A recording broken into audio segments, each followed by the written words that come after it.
Hello, ladies and gentlemen. Hope that you all are having a lovely evening, and we appreciate you joining us for this informational webinar for the steer profitability competition. This evening, you're going to have a couple folks talking with you. My name is Chip Kemp. I'm privileged to know some of you, and I appreciate you taking the time. We'll try to make this worth your while. Won't take all evening. Also, a colleague, and actually the person who's going to handle most of the day-to-day of the steer profitability competition is Bailey Abell. And so you will hear from her as we go through the webinar as well. So with that, we have a few of you on. Undoubtedly, there'll be some folks who listen outside of this time slot when this gets posted a little bit later because it works convenient for them.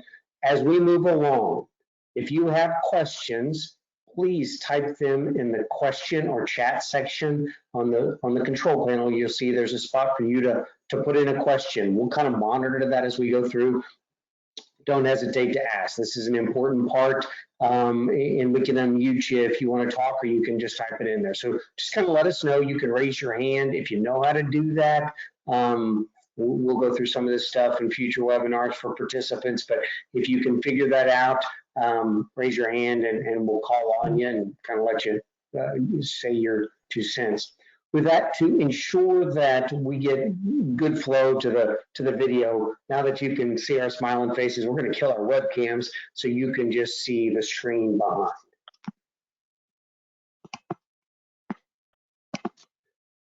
All right, so we're going to go through some of the nuts and bolts fairly quickly.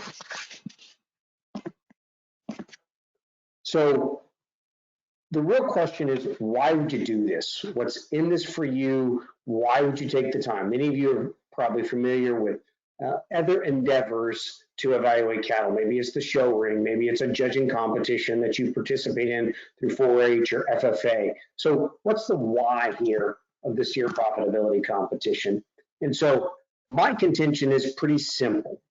If you're involved in this, and I know that some of you that are listening to this have been involved in the past, and I think that you would agree that if you participated before or when you participate this time, you are going to get some pretty serious cattle feeding cred, some cattle feeding chops that, to be honest, most beef producers throughout the nation never get to experience. So at a very young age, you're going to pick up some insight to a pivotal part to the beef business. You're going to also get to understand some of the really good things, some of the opportunities, some of the value adds associated with the feedlot sector. But you're also going to see some of the challenges. You might see and experience what happens when a calf gets sick, or when there are some weather challenges, or potentially, as we've experienced in recent years, when there are challenges when the packer schedule doesn't let us go exactly when we would like. Those are real world situations that face the day-to-day of the beef business, and you're going to get to learn and be on both sides of that. And as much as I mentioned just a moment ago, unfortunately, most folks, even experienced folks who have raised cattle their entire lives, most never experience what it means to be a cattle feeder. And so as a result, you're going to take some of the insight and the knowledge that you've gained from this, and you're going to be a leader and a mentor from other folks. That might be friends of yours, it might be family members of yours, but it might just as well be your 4-H leader, it might be your FFA advisor. Some of those folks are going to be able to learn through you as well. And so I appreciate the position that this puts you in as a mentor. And I think that's a very worthy spot, and one I think you'll grow to appreciate more and more as the process goes forward. And so one of the key pieces to the SPC is, as you probably know by now, if you've investigated this at all, is it's about the dollars. That's why folks are involved in cattle feeding, is because their goal is to make a profit, to add revenue above expenses to their operation. And so how do we make money or grow future business enterprises? And so this is why I'm here, it's why Bailey's here, and it's why you're here. So what are the specific aims in the competition? Here are some of the specific pieces. We're going to identify and understand the specific profit or loss associated with your steer or steers. And then we're going to try to gain the insight as to what caused that profit or loss. That's important because, yes, your number of months involved in this program, should you choose to do it, are crucial. But the insight that you can gain from what you learned here and take forward is far more important. So that insight on that second bullet point is a key reason, and frankly, the reason that the American Simmental Association is so heavily vested in this particular program. You're going to learn from a lot of industry experts that are going to join us on monthly webinars. I'm going to let Bailey maybe expand on that here a little bit later to explain some of that to you. But those experts are going to touch on different parts of the fed cattle business and the packing sector that are going to really open your eyes and mind to the things that impact how we move forward, how we meet the consumer demand of the beef business, and how we're going to try to add profit to your family's operation. We're going to give you feedback. It's important. You can't make decisions if you can't get data from which to make progress and steps forward. And so we're going to put that feedback in your hands on a monthly basis. And then you're going to be able to use this also clearly as a competition. You're going to see how your calf or calves stacks up to some of the others in the competition. So it is a competition, very clearly is. But I would encourage you, especially if we have some parents listening, to think of this more as an internship or a learning experience, an educational opportunity, more so than just singularly a competition, because that's really the point. What can we learn and take away from this? Specifics of the program. Now, clearly there's a caveat. You know, every year it depends upon the number of folks who sign up. We're going to make sure we have enough people to deliver the program on an annual basis and all those kind of things. But assuming, as we've done, that's going to happen, you'll be registering your calves by the end of this week, and we will then ultimately schedule in subsequent visits those steers to come to the feed yard where they will arrive at the University of Missouri in Columbia, Missouri. Those steers will be on a receiving ration, or essentially a ration that's very, very low energy, kind to their gut, high forage, for a week, maybe 2 weeks, depends upon the situation and how the calves respond. Then the steers will be placed on a growth safe system. And a growth safe, you've probably heard that terminology a lot. It's just a trade name for a particular version of an interactive feed bunk scale data reporting system, whereby when your calves eat, it captures how much they eat at each meal. It also captures some other additional information, but that's the bulk of our concern. And then it's constantly reporting that information back to a central system, whereby then we can interpret that data.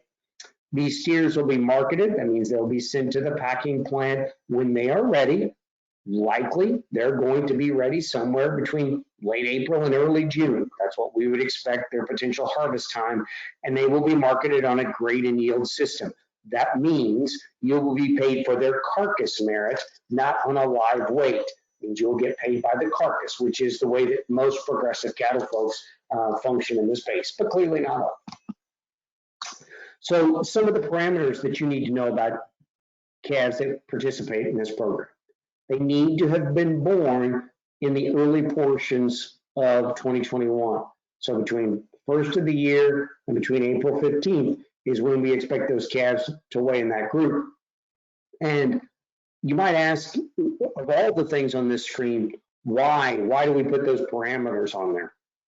Well, first, we want you to be successful, and we know that cattle that are born in that age group and weigh what you see on the screen are likely to hit some of the prime marketing windows in the beef business in that late April to somewhere around Memorial Day. And so we want you to be able to take advantage of those. And if we let you bring your calves in much lighter or much younger than what we describe on the screen, or we let you bring them in, they haven't been weaned before they arrive, what happens is they're much more prone to get sick. It's likely to take them much longer to get finished. Your calves are likely to go much longer than necessary, or more likely we may have to ship them early just to get them on a truck when they're not quite ready, and you won't ever capitalize on maximum carcass merit.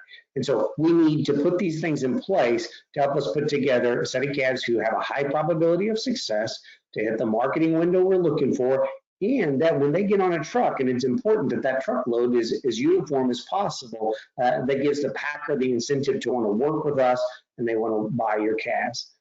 They have to be castrated clearly long before they get here, and they need to be castrated and they need to be healed up. That's an important thing. We don't need freshly castrated calves, and you definitely don't want us to have to castrate a bull calf when it's in the yard. It will knock them back pretty heavily, and it's going to cost you dearly. And so we want to get that done on farm before they come to the feed yard at the University of Missouri. And they need to be polled or dehorned. No horns are going to be allowed. And so that's important because there's the potential for injury to other calves, carcass bruising, and the like. Plus, frankly, packers don't want them, and they're going to penalize you for them. And so we're just not going to have that in the program. So you've probably heard of lots of different carcass efforts, carcass merit programs that you might see, but this is very clearly not a carcass contest. The carcass is clearly part of it because that's how you're going to get paid. But if it's only a carcass contest, what that would mean is it would just look at that part only. But that's not the real world. The real world is, just like a cattle feeder has to do, you have to look at how much did it cost me to get to that point to make that carcass. So one of the real challenges in the modern beef industry is we talk a lot about carcass merit, and appropriately so. But sometimes we do that without considering what it takes dollar-wise and time-wise to generate that carcass. We're going to look at it in a real-world situation. What animals were more profit-focused, which ones weren't? So what do we got to do that? First, when your calf comes to the yard, it's going to be assigned an initial calf evaluation, or we're going to put a value on that calf based on the Nebraska Weekly Feeder Calf Report. Why do we do that? Because the reality is you could sell your calf prior to sending it to us, or the same day you chose to send it to us, you could take it and put it for sale. You could get that money, put it in the bank, and move on. But in this case, you're choosing to put that money to work through the feed yard. So technically, it's an expense to the feedlot portion of your enterprise. And so we're going to take the initial calf valuation, or what your calf is worth the first day it's here, and we're going to utilize that as an expense. Then all expenses will be added up from the time they get to the University of Missouri until they're harvested. That includes all the feed they consume, yardage. We'll talk about some of these terminologies in a subsequent webinar. Yardage, which is essentially the rent to live in that pen, and that's a charge every day.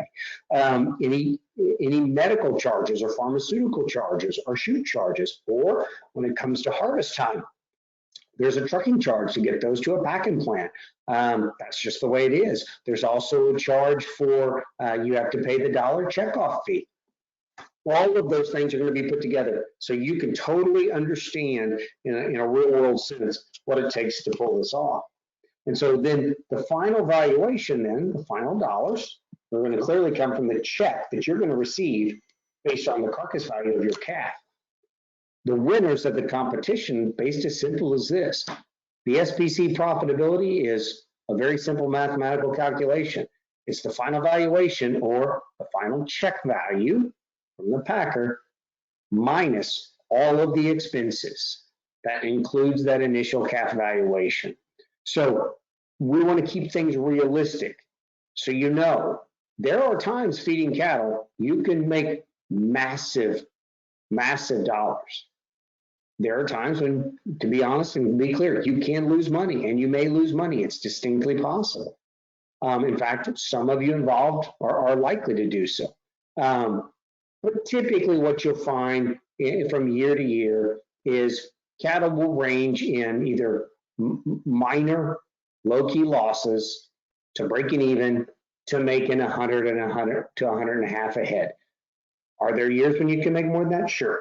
And will 21, 22 be that year? Maybe. But we certainly don't want you to get into this thinking that you're going to make enough on your steer to go buy that new car that you were hoping to get. That probably won't happen based on feeding 1 or 2 or 3 steers. Now, if you want to send more, you might be able to do that. So what are your responsibilities during this project?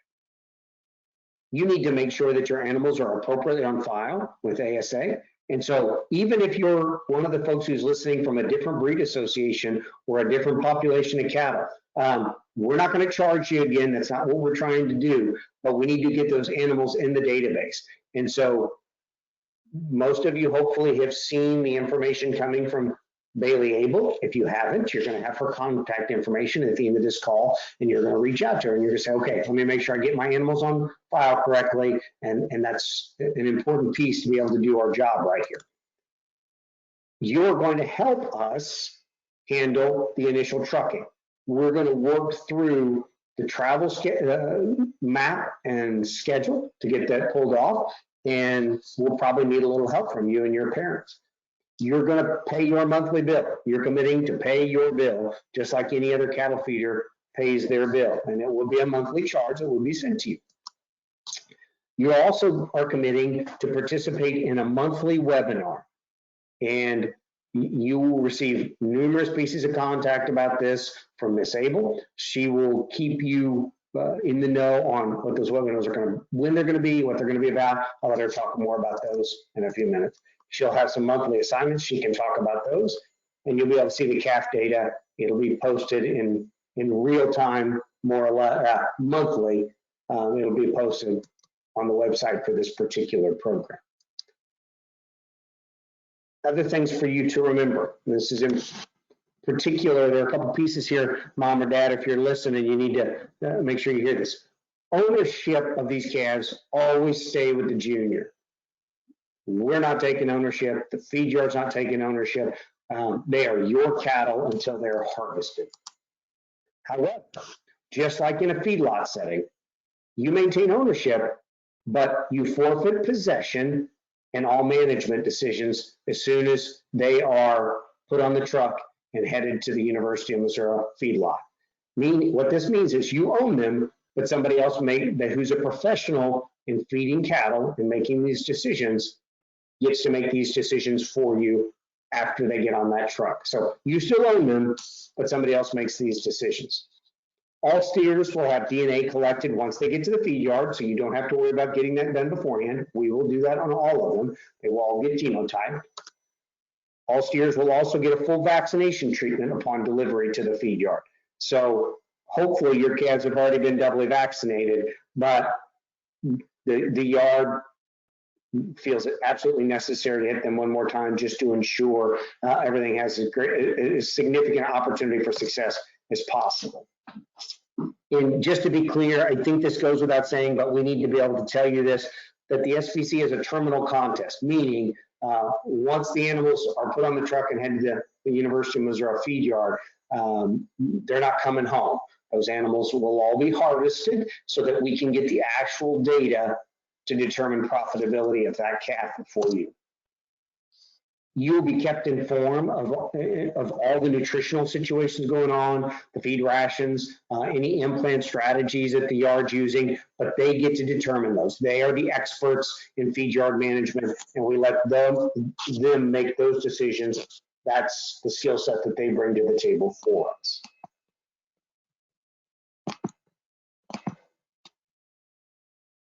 This is an important one, and again, I'm not going to belabor it. I'll let Mrs. Abell talk about that in a moment. But you are required to participate in the monthly webinars and assignments. It is not optional. Payments at the end of the competition will not be distributed until all your bills are paid. So more or less, you need to be current with your monthly bills. That tends to not be an issue. We've never really had concerns in the past, but we just need to say it. There is an entry fee. That entry fee covers a couple things. To be on gross safe from start to finish is a rare situation. Essentially, it's almost unheard of outside of research environments, which is part of the reason we use a research atmosphere. And so there's a fee for that, and there's a fee for carcass collection. And you can see that $65 entry fee per calf to participate in the program. And again, just a disclaimer, Death or injury of animals may occur. It can happen. We've been remarkably blessed throughout the history of the SPC, but with enough time, a long enough program, these things will happen. It's inevitable. We sure hope that this doesn't happen. The feed yard has been remarkably good at taking just tremendous care of the calves of the young people involved in the SPC, but it clearly can happen, as you know from your own circumstances at home. Animals can get injured and animals can die an untimely death for reasons sometimes we just can't control. So there will be some shipping issues, and just real quickly, we're not going to have all the details tonight, and so I can't give you everything tonight, and I'll explain why, but there are some things that you need to know if you're going to participate in this program. Health papers will be required for those cattle to come to Missouri. Most of that is stuff that many of you already deal with. Maybe you're showing some calves, or maybe you have other reason to haul cattle across state lines, and you know, in most cases, this is required. Now, those can be print health papers. They can be digital. Either way is fine, and either way is just as comfortable for us. But those will need to be available before they get on the trailer of whomever's meeting you, which is highly likely that will be me, before those cattle come to the University of Missouri. The hauler has the right to reject any animal that appears to be unhealthy or unfit for some reason. So when it comes time to actually delivering, you want to bring healthy calves to the best of your knowledge and ability to that collection point. We'll coordinate the route and we'll discuss that. What we will do is once we identify all the folks who are participating, then we will try to put together a travel map over a course of 2 or 3 days, typically, where we can get, usually we get much closer than 250 miles to an individual's home. There are rare occasions when that doesn't happen, but those of you who have participated in the past know that we typically get much, much closer to that. So we'll talk about that as we get a sense of who all is going to be involved in this year. We'll set up collection points, and you will be responsible after we communicate and find a time that's reasonable for everybody to haul your cattle to that collection point. And that will be somewhere in early November. It's way too soon for me to tell you what day that will be.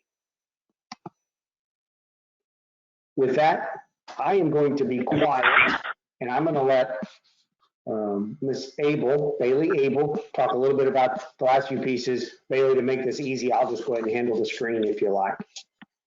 Sounds good.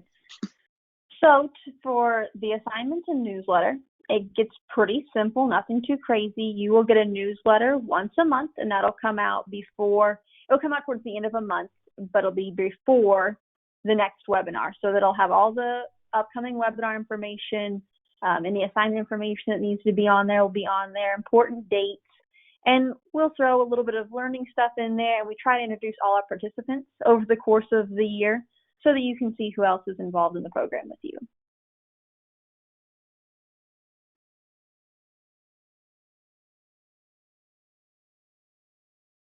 How's it going there, Chip? There we go. For the assignments, they will be once a month, and they'll be based on the webinar for that month.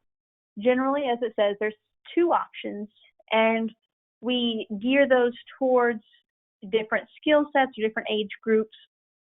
Every now and then there will just be one option, but whether there's 1 option or 2 options, we make sure that there are different parameters set for the different age groups and skill sets that we have. And so typically the way those are done is that you're broken into age categories based on ASA junior membership age groups. And so you'll be a junior, intermediate, senior, and we will make that very clear in each month's rubric what is expected of those different age groups and how those will be graded. So again, those rubrics will come out with the assignments, and you'll be able to see exactly what we want from those assignments. Some different types that we've had. Last year we had some writing assignments, we had some hands-on ones, some different recipe building assignments that were geared towards your cattle's ration. We had some DNA experiments that some of the participants really enjoyed. And then we also had a face-to-face meeting with different participants as an assignment as well. So you'll be doing a lot of different things throughout the course of the year. It won't be all just papers. We try to make sure we mix those up to keep you engaged and really gear it towards whatever the topic was for that month. And as it says on there, those are all graded. Those will be graded within your age group. And at the end of the contest, just like there will be the awards for the top profitability cast, we'll also give out awards for the assignment portion. And so this, at this time, it says that we are looking at using Google Classroom. I don't think that's going to be an option for us. We last year did it all via email. I'm seeing if there's a simpler way for us to handle that, but likely at this point it'll end up being all through email. So we'll send out your assignments and your rubrics, and you'll just email those in to me, and we'll email your grades back. And as Chip noted earlier, those assignments, just like the webinars, you have to participate those. There's one each month. And while we want it to be an engaging activity and something that you learn from and really enjoy and engage in, it's also not something that's going to take just hours and hours of your time either. We're conscious of that. We know that everyone's very busy. With that, the webinar, you'll be required to watch, but you don't have to attend at the specific time that we do it live. We will give you a week. I will send out the recorded webinar, and you have a week to watch that.